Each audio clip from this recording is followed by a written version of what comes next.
तपोभूमि में, जहां पर चमन ऋषि महात्मा बैठ करके तपस्या कर रहे हैं और जा करके उसी बागीचे में महाराज सरियात पहुंचे। हुआ क्या,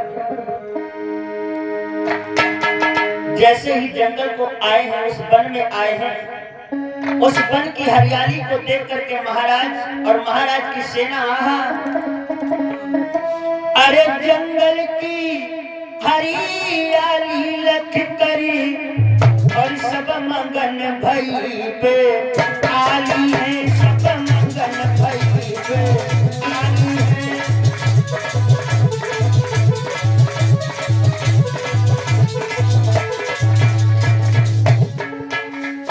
जैसे ही महाराज सरियात आए हैं, जंगल की हरियाली लख के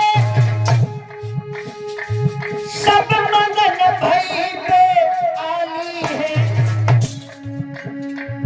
पपिया प्यू प्यू के बोली है, कोयल कोयल की डाली है, कोयल की बोली है।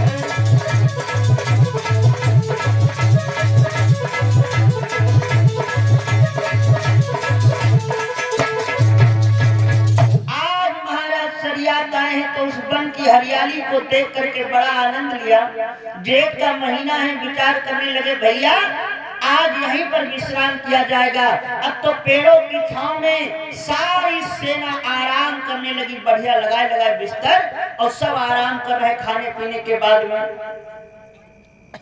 इधर महात्मा चमन ऋषि बैठ करके समाधि लगा करके तपस्या कर रहे हैं, और इनको तपस्या करते करते कितना समय बीत गया मालूम?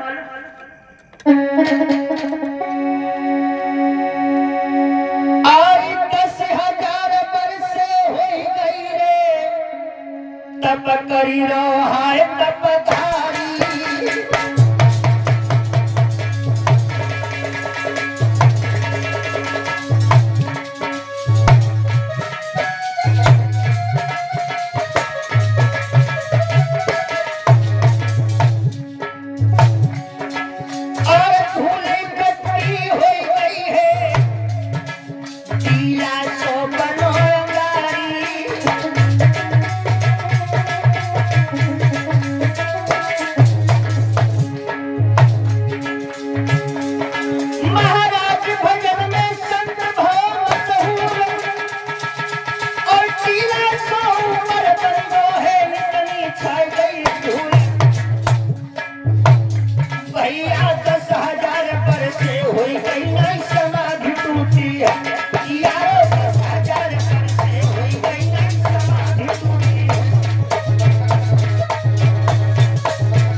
जिस जगह पर आए हैं वहीं पर महात्मा चमन ऋषि को तपस्या करते करते सारी सेना तो सो गई।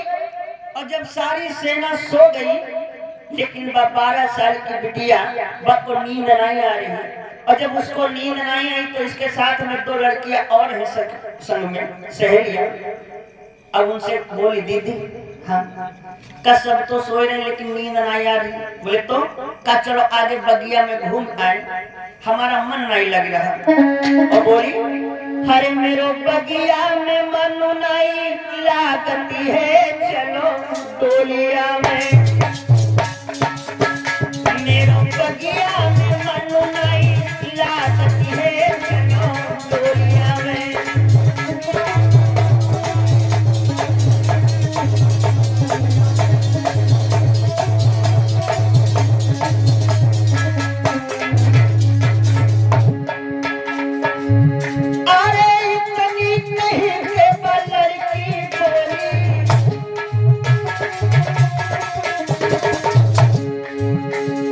संग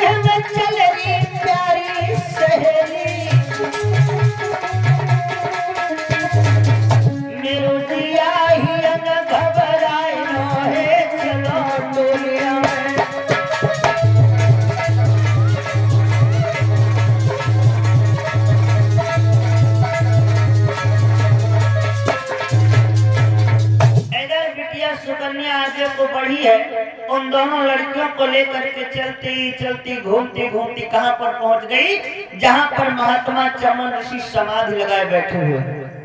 महात्मा चमन ऋषि समाधि को लगा करके बैठे हैं। इनके ऊपर इतनी मिट्टी छा गई कि एक डीला सा दिखाई पड़ रहे हैं, डीला सा, लेकिन दो छेद नजर आ रहे हैं।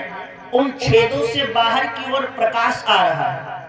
अब बिटिया सुकन्या को समझ नहीं पाई, दो लकड़ियां उठाया और उन्हीं छेदों में चला दिया, और जैसे उन छेदों में चलाया है तो उन छेदों से खून की धार बह आई।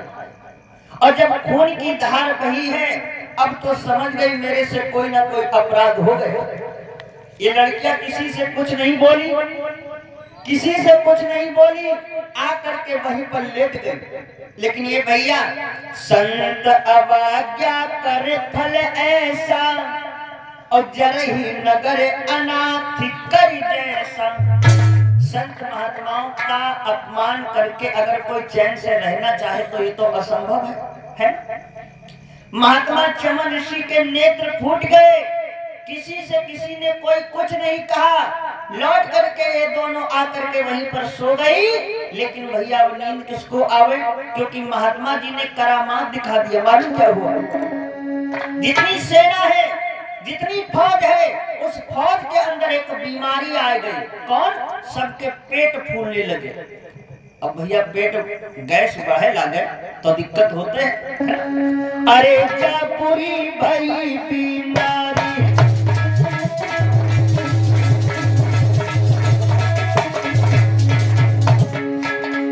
अरे क्या पूरी भई बीमारी, और सब रोई गई फौज बेचारी।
करने लगे। ये महात्मा चमन ऋषि का बागीचा है, और इस बागीचे में जो रोगी व्यक्ति आता है वो निरोग होकर के जाता है। और हम अपनी प्रजा के साथ, अपनी सेना के साथ में आए, हमारी सेना का ये बुरा हाल है। बात क्या है? मंत्री कहने लगा, महाराज हमको तो ये लगता है कि इसमें महात्मा चमन ऋषि का हाथ है। चमन ऋषि का बोले हाँ, का तलाश करो, ये बागीचा उनका है तो इसी में मिलेंगे। अब भैया ढूंढना प्रारंभ किया, ढूंढते ढूंढते कुछ दिन बीत गए, और कुछ दिनों के बाद में वही मिट्टी के ढेला के पास में आ गए।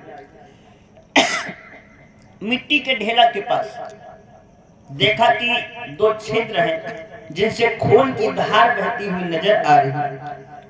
राजा शरियात कहने लगे नौकरों से, भैया इस ढेला को साफ करो। मिट्टी हटाई गई ऊपर से, और जब मिट्टी हटा करके महात्मा चमन ऋषि को निकाला गया तो राजा शरियात ने देखा कि महात्मा के तो दोनों नेत्र किसी ने फोड़ दिया। एकदम से शरियात ने हाथों में तलवार निकाली और जवाब दिया, हमारी फौज में ऐसा कौन कमीन है जिसने महात्मा के नेत्रों को फोड़ दिया? सामने निकल करके आओ। अब कोई सेना में से हो तो निकल के आओ। अब आंखें फोड़ी है राजा की बिटिया है, कोई नहीं निकल करके आया। तो राजा शरियात ने कहा, ठीक है, तुम लोग अपना अपना पाप छुपाना चाहते हो, कोई बात नहीं, किसी ने एक व्यक्ति ने अपराध किया, लेकिन मैं 14,000 सेना का वध करने के लिए तैयार। हाथों में तलवार निकाल लिया। अब जैसे मारना चाहा तो 12 साल की बिटिया का कलेजा हिल गया। विचार करने लगी, पाप मेरे से हुआ, बाबा के नेत्र मेरे से फूटे हैं।